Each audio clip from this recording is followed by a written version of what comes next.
سلامونه درنو لیدونکو، نن درته د پند نه ډک داستان لرم. تمه ده تر پایه وګورئ او زما چینل سبسکرایب کړئ. یو ځوان هلک چې په ځنګل کې په ښکار کولو بوخت و، نو ناڅاپه یې یوه ښکلې او کلیواله نجلۍ ولیده.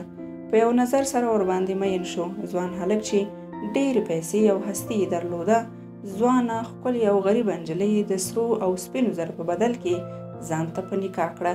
څو میاشتې وروسته خپلې نجلۍ ډېره ناروغه کیږي.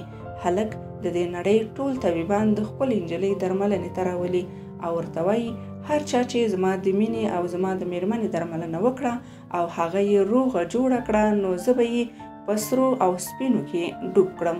طبیبان په خپل طبابت ډېر مغروره وو او دا یې هېر کړي وو چې درد او درمان د دوی په لاس کې نه، بلکې د الله جل جلاله په لاس کې دی. طبیبان د خپلې نجلۍ د درملنې څخه ناتوانه شو. ځوان هلک ډېر خواشینی و. ځوان هلک به شپه او ورځ دعا کوله او ټول وخت به یې د الله جل جلاله عبادت کوو او د خپلې میرمنې لپاره به یې د صحت دعا غوښتله، ځکه د ځوان هلک ژوند د خپلې نجلۍ ژوند پورې تړلی و. یوه شپه یې دومره الله ته وژړل چې بېهوشه شو.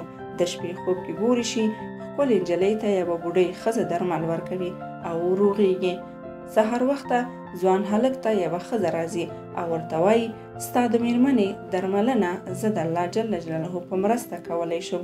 کله چې بوډۍ ښځه د خپلې نجلۍ څنګ ته ځي، نو د قرآن څو آیاتونه لولي او خپلې نجلۍ پرې دم کوي.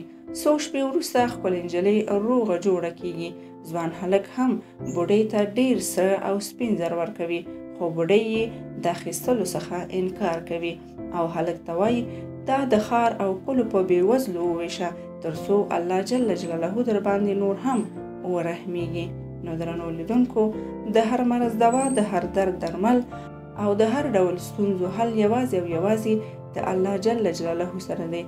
نو تل د الله عبادت کوئ، تل الله ته نږدې اوسئ او تل د الله په قدرت باندې یقین او باور ولرئ، تر څو دنیا او آخرت مو ښکلی شي.